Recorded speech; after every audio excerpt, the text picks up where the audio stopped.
So hello student, welcome to again any video. इस video के अंदर हम पढ़ते हैं दोस्तों क्लास 12th फिजिक्स का पहले चैप्टर का इम्पोर्टेंट टॉपिक। दोस्तों मैंने आपको एक वीडियो में बताया था कि जो मैंने इम्पोर्टेंट टॉपिक आपको बताए हैं, अगर वो वीडियो नहीं देखा है तो लिंक है डिस्क्रिप्शन, जाके आप लोग देख सकते हो। और उसमें मैंने बताए थे सारे चैप्टर की इम्पोर्टेंट टॉपिक, जिसकी सहायता से आप एग्जाम में 100 में से 100 नंबर ला सकते हो दोस्तों। तो दोस्तों आज हम उस टॉपिक को शुरुआत करते हैं और चैप्टर नंबर है अपना पहला, जो कि है विद्युत आवेश तथा क्षेत्र। दोस्तों इसका जो इम्पोर्टेंट टॉपिक है वो है विद्युत आवेश और उसके गुण। तो इसको हम स्टार्ट करते हैं, तो वीडियो को एंड तक देखना। चलिए अपन स्टार्ट करते हैं। देखिए दोस्तों, सिंपल सी बात है, यहाँ पर हम स्टार्ट करने वाले हैं पहला टॉपिक, जो कि पहले चैप्टर का वो है विद्युत आवेश तथा उनके गुण। सबसे पहले हम विद्युत आवेश को समझते हैं। इसको क्या बोलते हैं? Electric charge. क्या बोलते हैं दोस्तों? Electric charge. देखो विद्युत आवेश क्या होता है? तो विद्युत आवेश दोस्तों किसी पदार्थ का वह भौतिक गुण होता है जिसमें इलेक्ट्रॉन और प्रोटॉन, माइनस और प्लस, यहां से समझना, इलेक्ट्रॉन माइनस और प्रोटॉन प्लस, उसका एक असंतुलन दोस्तों यहां पर आपको देखने को मिलता है। वही क्या कहलाता है? आवेश। या हम कह सकते हैं किसी भी पदार्थ का वह भौतिक गुण होता है, किसी पदार्थ का वह भौतिक गुण होता है दोस्तों जिसमें विद्युत जो आपका बल होता है, साथ में विद्युत क्षेत्र जो होता है, वो आपस में पारस्परिक एक दोस्तों संबंध को प्रदर्शित करते हैं, परिणाम संबंध को प्रदर्शित करते हैं, और जिसको हम क्या कह सकते हैं? विद्युत आवेश कह सकते हैं। विद्युत आवेश दोस्तों प्लस माइनस जो चीज़ होती है, आवेश चार्ज, इसको ये दर्शाता है। यानी कि इलेक्ट्रॉन और प्रोटॉन, अगर किसी पदार्थ में इलेक्ट्रॉन की कमी है, इसका मतलब प्रोटॉन की वृद्धि है, और प्रोटॉन की वृद्धि का मतलब वो प्लस चिन्ह दर्शाएगा। और किसी पदार्थ में इलेक्ट्रॉन ज़्यादा है और प्रोटॉन कम है, इसका मतलब इलेक्ट्रॉन कैसे होते हैं? नेगेटिव, और जिसकी वृद्धि होती है वो वैसा चार्ज दिखाता है। इलेक्ट्रॉन की वृद्धि है तो वो नेगेटिव चार्ज दिखाएगा। आई बात समझ में? तो यहाँ पर दोस्तों इलेक्ट्रॉन और जो प्रोटॉन होते हैं उसका प्रवाह होता है, इसका वहन होता है, जो कि एक आवेश के रूप में हम लोग इसको समझते हैं।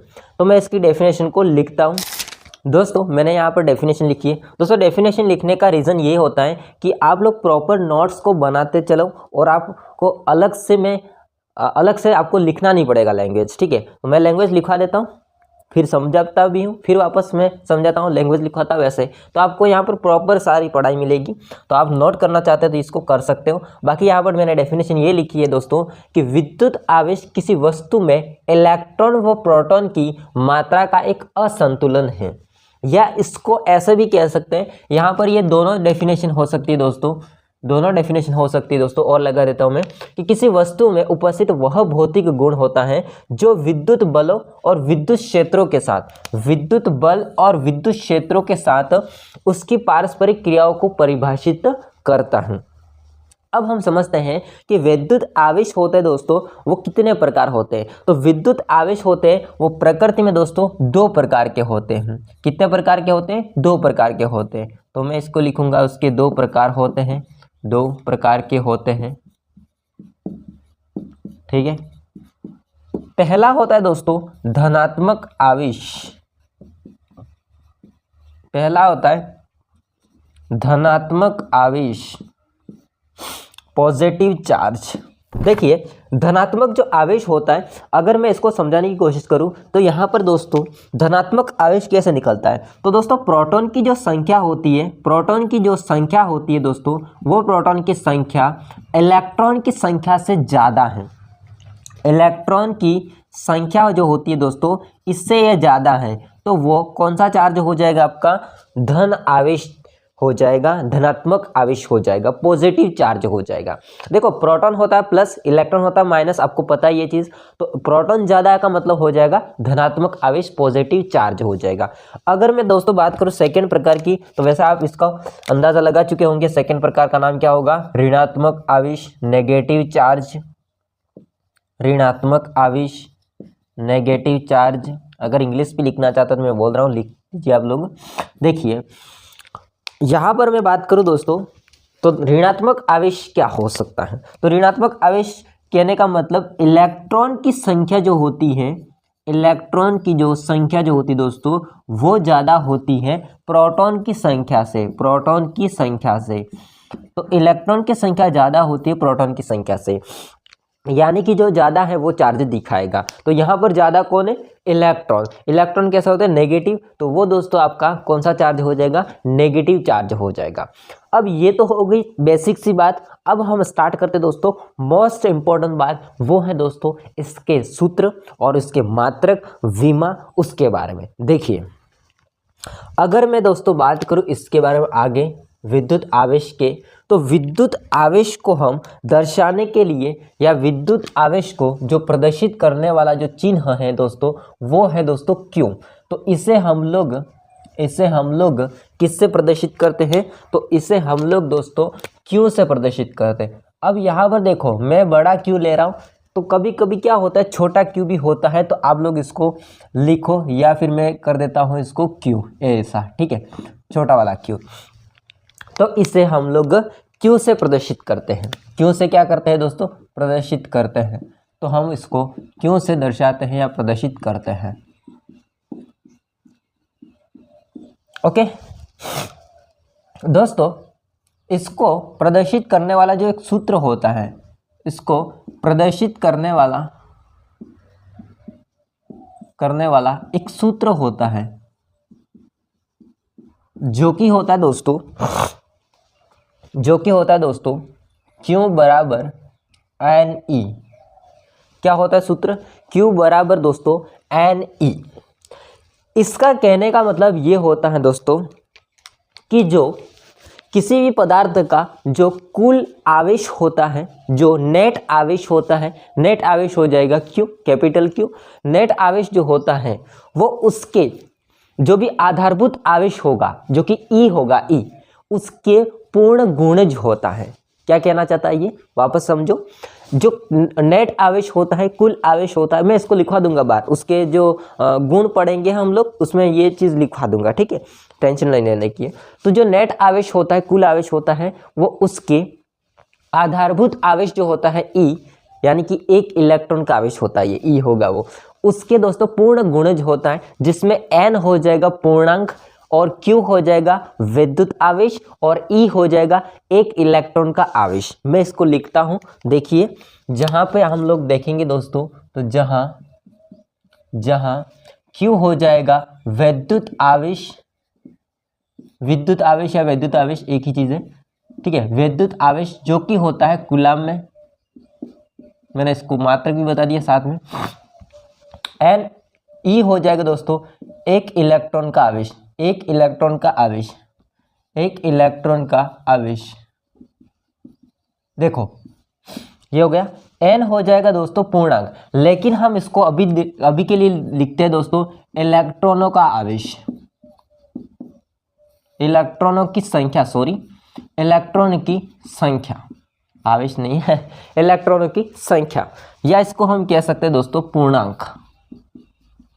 क्या कह सकते हैं, पूर्णांक, जो कि होता है 1, 2, 3 इस प्रकार से आगे बढ़ता जाएगा, ठीक है। तो ये चीज़ यहाँ पे हो जाती है। आपको एक चीज़ तो पता होगी दोस्तों, जो कि है एक इलेक्ट्रॉन का आवेश कितना होता है, तो एक इलेक्ट्रॉन का आवेश होता है 1.6 × 10⁻⁻19 कूलम। ये होता है एक इलेक्ट्रॉन का आवेश, ओके, यानी कि ई तो आपका फिक्स है ना, 1.6 × 10⁻⁻19 कूलम। तो दोस्तों आपने यहाँ तक ये समझ लिया। अब मैं आगे इसका एक और सूत्र बताता हूँ डेफिनेशन के साथ में, ठीक है। देखिए अन्य सूत्र की मैं बात करूँ, अन्य सूत्र की अगर मैं बात करूँ तो समझते हैं इसको। देखिए ये है दोस्तों विद्युत धारा तथा समय के गुणनफल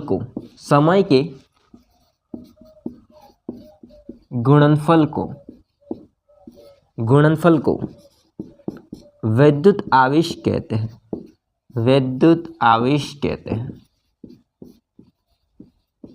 देखिए विद्युत धारा को दर्शाते हैं दोस्तों I से, विद्युत धारा को दर्शाते हैं I से, और समय को दर्शाते हैं T से। विद्युत धारा को दर्शाते हैं कैपिटल I से या स्मॉल I से, और T समय को दर्शाते हैं, मतलब T से समय को दर्शाते हैं। एंड साथ में विद्युत आवेश आपको पता ही है कि Q हो जाएगा। तो यहाँ पर दोस्तों हो जाएगा आपका Q इक्वल्स टू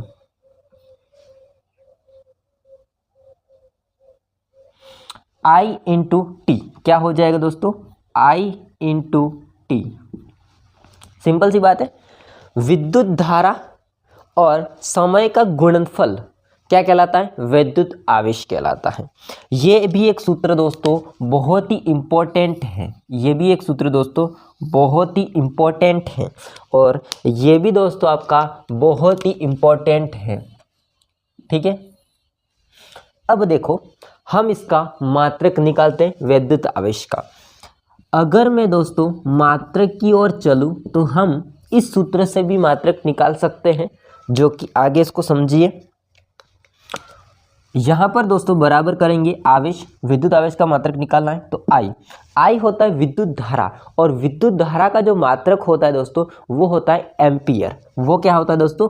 एम्पियर। तो एक बार मैं सूत्र को लिखता हूँ, I इंटू टी को लिख देता हूँ, आगे इसको लिखेंगे दोस्तों क्या? एम्पियर। इससे आपको पता चलेगा कहाँ से आया वो चीज़, एम्पियर। और टी होता है समय, और समय को हम सेकेंड से ही मापते हैं, तो यहाँ से आ जाएगा इसका मात्रक सेकेंड। क्या आ जाएगा दोस्तों? सेकेंड। तो क्या हो जाएगा? Ampere second. अगर इसको दर्शाने की कोशिश करो तो ये ऐसा होगा, एम्पियर और सेकेंड। ठीक है, तो एक मात्रक तो ये हो जाएगा। अब हम दोस्तों इसका और मात्रक की बात करें तो और मात्रक जो एम्पियर सेकेंड है, इसको दोस्तों हम लोग कूलाम के नाम से भी जानते हैं। किसके नाम से जानते हैं दोस्तों? कूलाम के नाम से जानते हैं, सी के नाम से जानते हैं। तो इसको हम कूलाम यानी कि सी कहते हैं। आप लोग इसको समझना ध्यान से दोस्तों। तो दो मात्रक है यहाँ पे। कितने मात्रक है?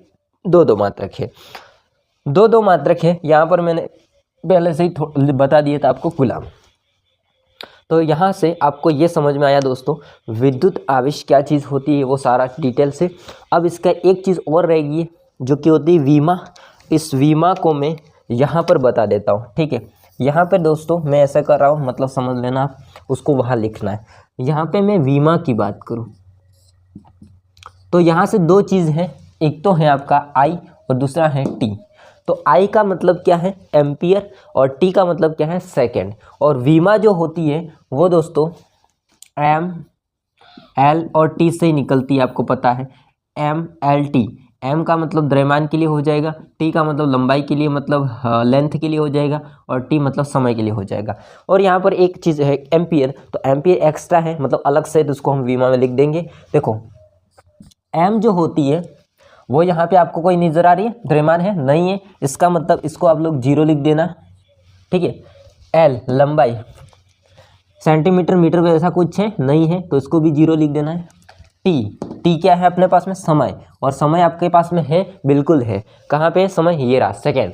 कितना है? 1 है, सेकेंड है, केवल सेकेंड है, तो यहाँ पर लिख देंगे T1 लिख देंगे। और इसके अलावा कौन है? एम्पियर, और एम्पियर भी एक ही है, तो हो जाएगा 1। तो इसकी जो विमा होती है दोस्तों, वो विमा सूत्र या विमीय सूत्र क्या होता है? M0 L0 T1 A1। हालांकि M0 L0 को नहीं लिखोगे तो भी हम बोलेंगे T1 A1। ठीक है, तो दोस्तों यहाँ से सारा क्लियर हो जाता है कि जो विद्युत आवेश होता है वो क्या चीज़ होती है, और इसका मात्रक क्या होता है, इसका सूत्र क्या होता है, विमा क्या होती है, सारा कुछ। दोस्तों कुछ भी डाउट हो इसमें से तो कमेंट करके आप लोग क्वेश्चन कर सकते हो कमेंट में, और साथ में हम आगे पढ़ते हैं इसके गुण के बारे में। तो आप लोग इतना स्क्रीनशॉट लेना है तो ले लो, या नोट कर लो पॉज करके वीडियो को। अब हम लोग इसको पढ़ते हैं दोस्तों आगे, तो जो कि होता है विद्युत आवेश, और विद्युत आवेश के हम क्या पढ़ते हैं? गुण। तो हम लिखेंगे विद्युत आवेश के गुण, आवेश नहीं लिखेंगे, विद्युत आवेश के गुण हो जाएंगे। ठीक है, विद्युत आवेश के गुण। देखो वैसे कुछ विद्युत आवेश के गुण मैंने डेफिनेशन में भी बताए थे, उसके रिलेटेड भी आप लोग लिख सकते हो। तो यहाँ पर हम लोग इसको भी इस्तेमाल करेंगे आगे। देखिए, विद्युत आवेश के गुण की अगर मैं बात करूंगा तो सबसे जो पहला गुण है वो दोस्तों है आवेश का संरक्षण। क्या होता है इसका पहला गुण? तो पहला गुण हो जाएगा आवेश का संरक्षण। वैसे नाम से ही क्लियर होता है ऊर्जा संरक्षण का नियम। वैसे यहाँ पर भी है दोस्तों, वो है आवेश का संरक्षण। आवेश का संरक्षण और नियम भी आपको ऊर्जा संरक्षण के नियम से रिलेट करना है और ऐसा ही आपको इसमें भी बताना है। ये नियम क्या कहता है या ये जो गुण होता है वो क्या कहता है दोस्तों? तो ये जो चीज़ है वो कहती है कि जो आवेश होता है वो दोस्तों वो हमेशा स्थिर रहता है। आवेश होता है हमेशा कैसा होता है दोस्तों? स्थिर रहता है। इसका मतलब ये हुआ कि आवेश को न उत्पन्न कर सकते हैं और न ही इसको नष्ट कर सकते हैं। इसको केवल हम लोग स्थानांतरित कर सकते हैं। इसको केवल हम लोग दोस्तों स्थानांतरित कर सकते हैं। जैसे कि आवेश हमारे पास में क्या है, जैसे हमारे पास में आवेश है दोस्तों Q, जो कि एक इनिशियल है यानी कि प्रारंभिक है। कैसा है वो? इनिशियल है यानी कि प्रारंभिक है। इसको हम स्थानांतरित करके इनिशियल से हम लोग इसको दोस्तों फाइनल क्या लिख सकते हैं दोस्तों? फाइनल। यानी कि Q इनिशियल से Q फाइनल में इसको स्थानांतरित कर सकते हैं। ये हमेशा स्थिर रहता है, इसको न उत्पन्न किया जा सकता है और न ही इसको नष्ट किया जा सकता है। लैंग्वेज को मैं लिखता हूँ। देखिए, इसका जो डेफिनेशन होता है मैंने वैसे लिख दिया है, तो आप लोग इसको पढ़ लीजिए। मैं एक बार इसको पढ़ा देता हूँ। देखिए, कुल विद्युत आवेश, यहाँ पर मैंने एक चीज़ नहीं बताई थी, कुल विद्युत आवेश, जो कि एक सिंपल सी बात है। कुल विद्युत आवेश होता है दोस्तों हमेशा स्थिर रहता है। ये कहना चाहता है यह न उत्पन्न किया जा सकता है और न नष्ट किया जा सकता है, केवल इसे स्थानांतरित किया जा सकता है, जो कि मैंने इसको ऊपर बताया। ठीक है, Q इनिशियल से Q हो जाएगा फाइनल। दोस्तों सेकेंड जो इसका गुण होता है वो हम इसको आगे पढ़ चुके हैं, फिर भी मैं बता देता हूँ, जो कि होता है दोस्तों प्रकार। इसकी प्रकृति के प्रकार। ठीक है, तो प्रकृति के आधार पर दो प्रकार के होते हैं। ठीक है, आवेश होते हैं वो प्रकृति के आधार पर दो प्रकार के होते हैं। दो प्रकार के होते हैं। अब ये वापस क्यों बता रहा हूँ, इसमें थोड़ी सी बात है इसलिए बता रहा हूँ वापस से। जो कि पहला होता है दोस्तों आपको पता है धनात्मक आवेश, पॉजिटिव चार्ज, धनात्मक आवेश पॉजिटिव चार्ज, एंड सेकंड होता है ऋणात्मक आवेश, नेगेटिव चार्ज। ऋणात्मक आवेश, नेगेटिव चार्ज। ठीक है, देखो धनात्मक जो आवेश होता है, ये धनात्मक आवेश, इसमें कौन ज़्यादा होता है आपको बताया था मैंने। तो कौन ज़्यादा होता है भाई? तो कौन ज़्यादा होता है? तो ज़्यादा होता है आपको प्रोटॉन। किसमें? धनात्मक आवेश में। और ऋणात्मक आवेश में इलेक्ट्रॉन ज़्यादा होता है। जो ज़्यादा होता है वो गति करेगा, जो वहन करेगा। देखो इसको मैं लिखूंगा वापस से, तो इसको क्या बता सकता हूँ? अभी मैंने बताया आपको प्रोटॉन का वहन होता है या प्रोटॉन द्वारा वहन किया जाता है। इसको मैं लिख सकता हूँ क्या? इलेक्ट्रॉन के द्वारा वहन किया जाता है या इलेक्ट्रॉन का वहन होता है। तो मैं इसको लिखूंगा दोस्तों यहाँ पे प्रोटॉन द्वारा वहन किया जाता है और इलेक्ट्रॉन के द्वारा वहन किया जाता है। देखिए दोस्तों, इसकी डेफिनेशन मैंने लिख दी है। प्रोटॉन के द्वारा वहन किया जाता है पॉजिटिव चार्ज में, और नेगेटिव चार्ज में क्या है? इलेक्ट्रॉन के द्वारा वहन किया जाता है। नेक्स्ट हम बात करेंगे इसके गुण के बारे में, तो वो है दोस्तों आगे आकर्षण और प्रतिकर्षण। क्या हो जाएगा यहाँ पर? आकर्षण और प्रतिकर्षण। नेक्स्ट हो जाएगा आकर्षण व प्रतिकर्षण। देखो ये थोड़ा ज़्यादा इंपॉर्टेंट है, समझना। ठीक है, आकर्षण और प्रतिकर्षण, अट्रैक्शन और रिपल्शन क्या होता है इसके बारे में समझते हैं। देखिए वैसे आपको मैं दो चीज़ें समझाऊंगा। एक पहली चीज़ है दोस्तों जो कि होता है सजातीय आवेश। सजातीय आवेश, सजातीय आवेश। और दूसरा मैं समझाऊंगा विजातीय आवेश। विजातीय आवेश। देखो सजातीय, अपने ही जात का या एक जैसा आवेश, यानी कि मैं इसको लिख सकता हूं या तो वो प्लस प्लस हो सकता है या फिर मैं इसको लिख सकता हूं माइनस और माइनस हो सकता है। एक जैसा, सजातीय मतलब एक जैसा आवेश। विजातीय आवेश, इसका मतलब क्या? इसका मतलब प्लस माइनस या माइनस प्लस, वैसे दोनों एक ही चीज़ है। आई बात समझे? विजातीय अलग अलग जात वाले, विजातीय अलग आवेश, अलग अलग आवेश। देखो आपने एक चुंबक देखा होगा, चुंबक, उसमें आपने कभी बचपन में क्या किया होगा, दो चुंबक होते हैं राउंड वाले, ऐसा होते चुंबक है ना, राउंड वाले ऐसे चुंबक होते हैं, स्पीकर से निकालते थे, छोटे वाले स्पीकर पहले होते थे, तो हम क्या करते, तोड़ के निकाल लेते थे, ठीक है। फिर क्या करते थे, आपस में मतलब ऐसे कैसे करते थे। तो कभी कभी आपने देखा होगा, कभी कभी जो वो होता है चुंबक, वो दोनों आपस में मतलब थोड़े पास में ले जाते हैं, फिर भी चिपक जाते हैं, और कभी कभी ऐसा होता है कि बहुत पास ले जाते हैं, फिर वो आपस में क्या करते, धक्का देते हैं। आपने ये देखा होगा, ठीक है। तो ऐसा क्यों होता है? ऐसा इसलिए होता है दोस्तों, क्योंकि यहाँ चुंबक में दोस्तों क्या होते हैं, north pole and south pole, ये पोल होते हैं, ठीक है। जिसमें अगर नॉर्थ साउथ के पास में जाता है तो दोस्तों वहाँ पर आकर्षण आपको देखने को मिलते हैं। लेकिन कभी बार नॉर्थ होता है नॉर्थ के पास में जाएगा, या कभी साउथ वाला होगा वो साउथ के पास में जाएगा। तो यहाँ से दोस्तों आपको क्या देखने को मिलता है, प्रतिकर्षण देखने को मिलता है। सेम सिचुएशन यहाँ पे भी है, एक जैसे हैं, एक जैसे हैं दोस्तों, तो वो एक जैसे होते हैं, वो प्रतिकर्षण करेंगे, एक जैसे होने के कारण से, एक जैसे होने के कारण से ये क्या करेंगे, प्रतिकर्षण करते हैं दोस्तों, क्या करते हैं, प्रतिकर्षण करते हैं। और अलग अलग होने के कारण से ये आपस में क्या करते हैं दोस्तों, आकर्षण करते हैं। आई बात समझ में? ये चीज़ होती है यहाँ पे, आई बात समझ में आपको? तो यहाँ पर दोस्तों यही गुण होता है। आप लोग इसको लैंग्वेज में लिख देना कि सजातीय आवेश होते हैं वो क्या करते हैं, आपस में प्रतिकर्षण करते हैं, आपस में प्रतिकर्षित होते हैं। और सेकंड आप लिख लेना, विजातीय आवेश होते हैं वो दोस्तों आपस में, या विजातीय आवेश आकर्षित होते हैं, आकर्षण करते हैं, ठीक है। नेक्स्ट जो होता है इसका, वो हम आगे समझते हैं। देखिए दोस्तों अगला जो होता है वो है आवेश के क्वांटीकरण, आवेश के क्वांटीकरण का नियम। ये इम्पोर्टेंट है, हाँ, इसको मैंने आप आगे बताया था, वही चीज़ है वापस से। आवेश के क्वांटीकरण का नियम, ये नियम क्या कहता है, इसको समझना ध्यान से। किसी वस्तु का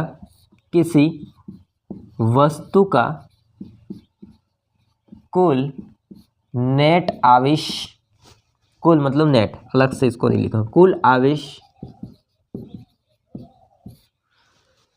किसी वस्तु का या कुल आवेश जो कि होता है Q, उसके आधारभूत आवेश E के पूर्ण गुणज होता है, पूर्णांक गुणज होता है या पूर्ण गुणज होता है। इसको मैं लिख सकता हूँ n, है ना, गुणज होता है, या नहीं लिखो तो भी चलेगा, ठीक है। पूर्ण गुणज होता है, आई बात समझे? जो कि आपको मैंने आगे बताया था वही है यहाँ पर क्वांटीकरण का नियम। Q बराबर हो जाएगा Ne। इसके कारण डिटेल्स हम नहीं जानेंगे क्योंकि आपको पता है, मैंने बताया था Q होता है वैद्युत आवेश, N होता है पूर्णांक या इलेक्ट्रॉनों की संख्या, और E होता है एक इलेक्ट्रॉन का आवेश।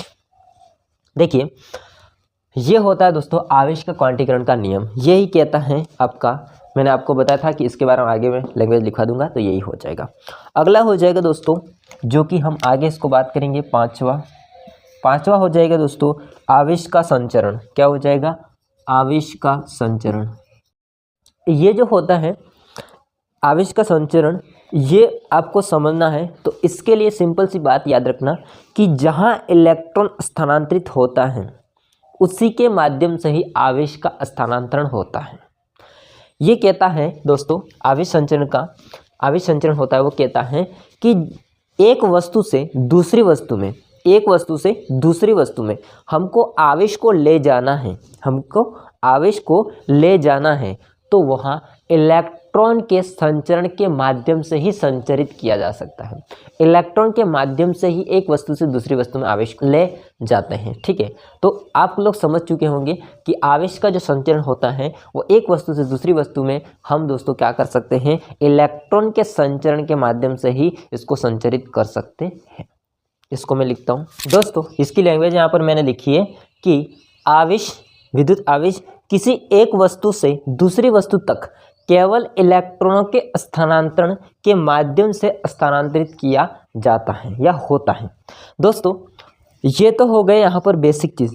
अब जो इसके गुण हैं उसमें सबसे जो इम्पोर्टेंट गुण है वो है दोस्तों आवेशों के बीच बल, आवेशों के बीच का बल, या इसको हम कहते हैं कूलाम का नियम। इसे हम क्या कहते हैं? कूलाम का नियम। वो दोस्तों बहुत ही इम्पोर्टेंट टॉपिक है। आवेश जो होते हैं विद्युत आवेश, उसके गुण में से बहुत इम्पोर्टेंट एक टॉपिक वो होता है। इसके बाद में हमारा ख़त्म हो जाएगा, तो स्क्रीनशॉट ले लो, लिख लो। दोस्तों लास्ट इसके गुण की बात करेंगे तो खास है, देखिए वो है आवेशों के बीच बल, आवेशों के बीच बल, ठीक है, आवेशों के मध्य बल, आवेशों के बीच बल।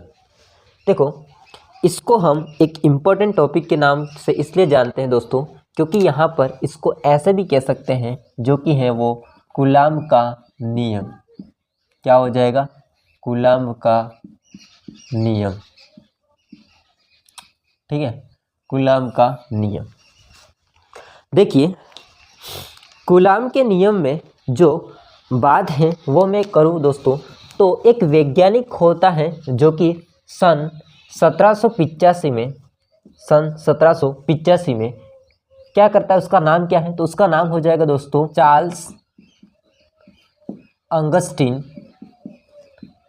अंगस्टीन de Coulomb. Charles Augustin de Coulomb ने इस नियम को प्रतिपादित किया है। क्या कहता है? ये कहता है दोस्तों कि दो बिंदु है हमारे पास में, एक बिंदु ये रहा और एक बिंदु ये रहा। इन दोनों बिंदु होते हैं, उसमें जो आवेश है इसमें ये हो जाएगा Q1 आवेश और इसमें हो जाएगा Q2 आवेश। दो बिंदु है हमारे पास में, उन दो बिंदु का आवेश है Q1 और Q2। इसके बीच में जो लगने वाला बल होता है दोस्तों, इसके बीच में जो लगने वाला बल होता है दोस्तों F, वो इन आवेशों के परिणाम के गुणनफल के समानुपाती होता है। एक एक चीज़ को मैं समझाता हूँ। F होता है जो लगने वाला बल है, दोनों आवेशों के बीच के लगने वाला जो बल होता है वो बल दोस्तों इन आवेश जो होते हैं उनके गुणनफल के समानुपाती होता है। तो देखो Q1 Q2 दोनों का बीच में गुणा है और समानुपाती है F के। ये होता है समीकरण, इसको आप लोग पहला भी मान सकते हो। दूसरा चीज़ ये कहता है दोस्तों कि साथ में दोस्तों ये जो बल होता है इन दोनों आवेशों के बीच में जो दूरी है, जो कि R हम इसको मान लेते हैं, इस दूरी के दोस्तों वो वर्ग के व्युत्क्रमानुपाती होता है। इस दूरी के वर्ग मतलब स्क्वायर के व्युत्क्रमानुपाती होगा, मतलब 1/स्क्वायर के, ठीक है। तो ये कहता है आपका कूलाम का नियम। अब दोनों F हैं तो हम क्या करेंगे, इसको कंबाइन करेंगे तो क्या हो जाएगा Q1 Q2 divide by R²। ये समानुपाती और अनुक्रमानुपाती, मतलब ये जो चिन्ह होता है वो जब हटता है दोस्तों, तो जब हटता है तो यहाँ पर एक कांस्टेंट आता है। यहाँ पर क्या आता है? कांस्टेंट आता है, जो कि F बराबर हो जाएगा K Q1 Q2 divide by R²। और यही होता है दोस्तों कूलाम का नियम, यही होता है दोस्तों कूलाम का नियम। यहाँ पर कौन कौन क्या है वो मैं लिख दूंगा। तो यहाँ दोस्तों आप देखोगे तो यहाँ पे F है परिणामी बल, F है परिणामी बल। इसके बाद में Q1 और Q2 क्या है? तो Q1 और Q2 है आवेश, है ना, आवेश है। Q1 Q2 आवेश है। साथ में हमारे पास में कौन बचा? तो कौन बचा है? R बचा है। R क्या है? आवेशों के बीच की दूरी। इसके बाद में हम बात करेंगे यहाँ पे आगे, जो कि होता है दोस्तों वो है K। तो ये होता है कूलाम स्थिरांक, कूलाम का स्थिरांक या कूलाम स्थिरांक होता है, एक कूलाम का कांस्टेंट होता है। एक बार वापस समझ लेते हैं इसको, कूलम्ब के नियम को। कूलम्ब का नियम कहता है दोस्तों कि हमारे पास में दो बिंदु हैं, उन दो बिंदु का आवेश है Q1 और Q2। इस पर लगने वाला या उसके बीच में लगने वाला जो परिणामी बल होता है F, वो इन दोनों के गुणनफल के कैसा होता है, समानुपाती, और इन दोनों बीच की जो दूरी होती है उसके वर्ग के व्युत्क्रमानुपाती होता है। ठीक है, तो हमने क्या किया, इसको समीकरण फर्स्ट माना, तो यहाँ पर दोनों F है तो हम लोग इसको एक F लिख देंगे और इसका समानुपात इसका व्युत्क्रमानुपाती कंबाइन करके लिख देंगे। तो यहाँ से एक हटेगा चिन्ह तो एक कांस्टेंट आएगा जो कि होता है K। मैं इसकी लैंग्वेज को लिखता हूँ। देखिए दोस्तों, इसकी लास्ट लैंग्वेज मैंने लिख दी है। दो स्थिर बिंदु, यहाँ पर वैसे मैंने बिंदु बोला है बट ये स्थिर बिंदु है, कहीं जाते नहीं है, स्थिर ये। ठीक है, तो दो स्थिर बिंदु आवेशों के बीच लगने वाला बल जो कि F होता है वो, और Q1 और Q2 आवेश हो जाएंगे, उसके परिमाण के गुणनफल के, मतलब इसकी बात हो रही है, ये इसके परिमाण के गुणनफल मतलब Q1 Q2 का परिमाण जो होगा उसका गुणनफल के बल होता है वो समानुपाती है ना, समानुपाती। अरे भाई, गुणनफल के समानुपाती मैंने 2 बार लिख दिया है बाय मिस्टेक। ओके, गुणनफल के समानुपाती और उनके बीच की दूरी, और उनके बीच की जो दूरी होती है R² है ना, R होती है उसके वर्ग के, तो उसके बीच की जो दूरी होती है उसके वर्ग के, सॉरी दोस्तों यहाँ पर वर्ग भूल गया मैं, उनके बीच की दूरी के वर्ग के, उनके बीच की दूरी होती है इस दूरी के वर्ग के व्युत्क्रमानुपाती होता है। ये होता है दोस्तों आपका कूलम्ब का नियम। ठीक है, तो कुल मिला के दोस्तों यहाँ पर मैंने आपको समझाया इंपॉर्टेंट टॉपिक में जो कि था आवेश, वैद्युत आवेश और उसके गुण। अब इसके बाद में 2 टॉपिक और बचते हैं इस चैप्टर में, उसको हम नेक्स्ट वीडियो में क्लियर करेंगे। तो आई होप को सारा समझ में आया होगा इस वीडियो में, और कुछ भी डाउट है कमेंट करके बताइएगा, मैं इसको अगले वीडियो में क्लियर कर दूंगा। वीडियो पसंद आए तो लाइक करना, चैनल को सब्सक्राइब नहीं किया कर देना। मिलते हैं नेक्स्ट वीडियो में, तब तक के लिए जय हिंद, वंदे मातरम। स्क्रीनशॉट